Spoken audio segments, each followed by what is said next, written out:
বোকাখাটৰ প্ৰাক্তন বিধায়ক জিতেন গগৈৰ অসম জাতীয় পৰিষদৰ পৰা পদত্যাগ। বোকাখাটত পঞ্চায়ত নিৰ্বাচনত অসম জাতীয় পৰিষদ ধৰাশায়ী হোৱাৰ পিছত এই সিদ্ধান্ত জিতেন গগৈৰ। বোকাখাটৰ জাতীয় পৰিষদৰ কাৰ্যালয় বন্ধ কৰি বেনাৰ পোষ্টাৰ মচি দিলে গগৈয়ে। অসম জাতীয় পৰিষদৰ উপসভাপতি পদত আছিল জিতেন গগৈ।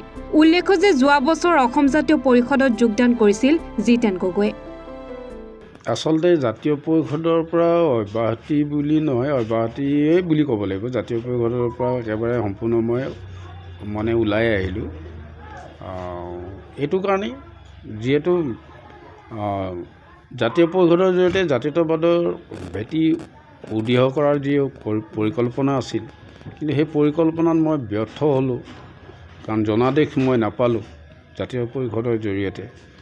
কাৰণ ই এটা প্ৰমাণ যোৱা পঞ্চায়ত নিৰ্বাচন, গতিকে পঞ্চায়ত নিৰ্বাচনত কোনো কাৰণতে আমাক জনসাধাৰণে গ্ৰহণ নকৰাৰ কাৰণে মই সিদ্ধান্ত কৰিলোঁ যে নহয়, জাতীয় পৰিষদৰ জৰিয়তে নহয়। আৰু বোকাখাটৰ ৰাইজৰো এইটো এটা দাবী যে আপুনি জাতীয় পৰিষদৰ জৰিয়তে নহয়, আপুনি আগতে যেনেধৰণে নিৰ্দলীয়ভাৱে নিৰ্মাণ গোটৰ জৰিয়তে আপুনি প্ৰতিদ্বন্দ্বিতা কৰি ৰাইজৰ যি জনাদেশ পাইছিলে দুটা টাৰ্মত, আৰু ৰাইজৰ হৈ যি কাম কৰিছিলে, বহু কৰণীয় কৰিলে যদিও বহু কৰণীয় থাকি গ'ল।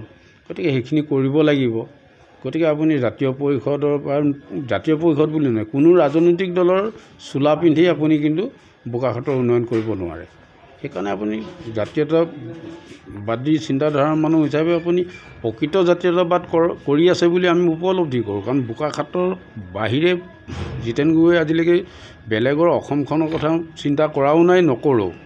গতিকে সেইকাৰণে শেহতীয়া সিদ্ধান্ত সেইটোৱেই হ'ল, সকলোৰে দিহা পৰামৰ্শ অনুযায়ী যে জাতীয় পৰিষদ ত্যাগ কৰিব লাগে, আৰু জাতীয় পৰিষদৰ জৰিয়তে কোনো কাৰণে বোকাখাটৰ উন্নয়ন নহয়। সেইটো কাৰণে জাতীয় পৰিষদ ত্যাগ কৰিলোঁ। 2026ত ইলেকশ্যন আহি আছে, আপুনি প্ৰতিদ্বন্দ্বিতা কৰাৰ কথা আছিলে, এতিয়া আপুনি কেনেধৰণে আকৌ প্ৰতিদ্বন্দ্বিতা? নহয়, বোকাখাট নিৰ্মাণ গোট এটা অৰাজনৈতিক সংগঠন, বেচৰকাৰী সংগঠন। এই সংগঠনটোৰ জৰিয়তে মই দুবাৰকৈ প্ৰতিদ্বন্দ্বিতা কৰিছোঁ। বোকাখাটৰ জনসাধাৰণে জনাদেশ দি মোক নিৰ্বাচিত কৰিছে, আৰু মই বোকাখাটৰ ৰাইজৰ কাৰণে মই যিখিনি পাৰোঁ কাম কৰিছিলোঁ। আৰু সেইটো সময়তো আপোনালোক সকলোৱে জানে যে কংগ্ৰেছৰ এটা বৃহৎ ঢৌ আছিলে, এটা তেওঁলোকৰ প্ৰতি বিপুল ভোটেৰে তেওঁলোকৰ প্ৰাৰ্থীসমূহ জয়যুক্ত হৈছিল। তেনে সময়ত বোকাখাটৰ ৰাইজে মোক নিৰ্দলীয়ভাৱে নিৰ্বাচিত কৰিছিলে দুটা টাৰ্মতে।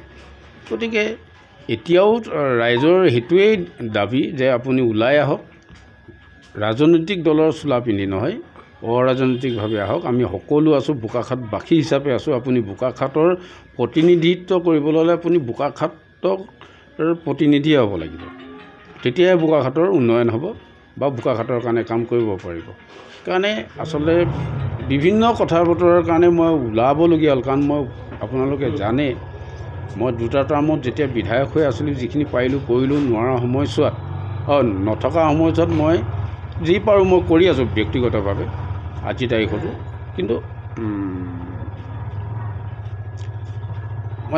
এনেকুৱা এটা সময়ত মই এই যেতিয়া নাই, আজি 4-5 বছৰ মানৰ আগৰ পৰা মোক শান্তিৰে মোৰ নিজৰ কামতো লাগি থাকিবলৈ দিয়া নাই ৰাইজে।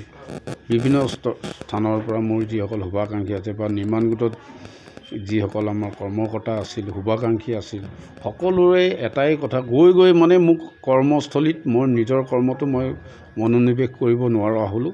সেইকাৰণে ওলাই আহিবলৈ বাধ্য হ'লোঁ। আৰু ৰাইজৰ বোকাখাটবাসীৰ দাবী হিচাপে মই আগন্তুক বিধানসভা নিৰ্বাচনত প্ৰতিদ্বন্দ্বিতা কৰিম। মোৰ অন্য একো নাই। কাৰণ মই জানো যে এই গোটেই কথাবিলাকৰ লগত জড়িত হৈ থাকিলে, ৰাজনৈতিকভাৱে জড়িত হৈ থাকি ঘৰৰ পৰিৱেশ নাই, আৰু নিজৰ কথা চিন্তা কৰিবলৈ সময় নাই। আকৌ মই এনেকুৱা এটা পৰিৱেশলৈ ঘূৰি আহিবলৈ ওলাইছোঁ। গতিকে ঘৰৰ মানুহেও কেতিয়াবা মোক কয়, আপুনি এই যিমান দিন পাৰিলে কৰিলে, ঘৰৰ কাৰণেতো একো নকৰিলে, ঘৰৰ আগতে যিখিনি কৰি থৈছিলে সেইখিনিও চব বৰবাদ হৈ গৈ আছে। গতিকে আপুনি এইবিলাকলৈ কেলৈ আহে? ঘৰৰ পৰাও মই বিৰুদ্ধাচৰণ কৰাহে মাজে সন্মুখীন হওঁ। বিৰোধিতাৰ সন্মুখীন হওঁ কিন্তু তথাপিও ৰাইজৰ কাৰণে কাম কৰিবৰ কাৰণে কিছুমান কাম আছে থাকি বাট পৰি আছে সেইখিনি কৰিবৰ কাৰণে মই ওলাই আহিছোঁ ইয়াত কোনো মোৰ ব্যক্তিগত স্বাৰ্থ নাই যদি ২৬লৈ আৰু বেছি দিন নাই এই ২৬ত যদি ৰাইজে যদি মোক নিৰ্বাচিত কৰে ৰাইজৰ হৈ বোকাখাটবাসীৰ হৈ মই কাম কৰিম আৰু যদিহে ৰাইজে মোক জনাদেশ নিদিয়ে মইতো আৰু চৰকাৰ নহ'ম তেতিয়া কাৰণ এটা কথা কৈছোঁ যে মই যিয়েই নহওক মই নিৰ্বাচনত প্ৰতিদ্বন্দ্বিতা কৰি জয়ী হ'লে যোনেই চৰকাৰ গঠন কৰক মই তাৰ লগত থাকিম কিন্তু আজি যদি মই ৰাজনৈতিক দল এটাৰ পৰা প্ৰতিদ্বন্দ্বিতা কৰোঁ তেতিয়াতো মই ইফাল সিফাল হ'ব নোৱাৰিম পাৰ্টি এণ্টি ডিফেন্স কিবা কিবি মই পৰি যাম সেইকাৰণে যদিহে কালিলৈ চৰকাৰ কংগ্ৰেছৰ নেতৃত্বত হয় তেতিয়াও এটা বেলেগ হ'ব কাইলৈ যদি বিজেপি নেতৃত্বত চৰকাৰ হয় তেতিয়াও এটা বেলেগ হ'ব গতিকে নিৰ্দলীয় হৈ থাকিলে মই যিয়ে চৰকাৰ গঠন যোনেই চৰকাৰ নকৰক মই সেই চৰকাৰৰ সহযোগী সদস্য হৈ থাকিব পাৰিম বোকাখাটৰ স্বাৰ্থত চৰকাৰৰ সা সুবিধাখিনি আনিব পাৰিম মূল উদ্দেশ্য সেইটোৱে আৰু সেইটোৱে বিচাৰে বোকাখাটৰ ৰাইজে সেইটোৱে মূল কথা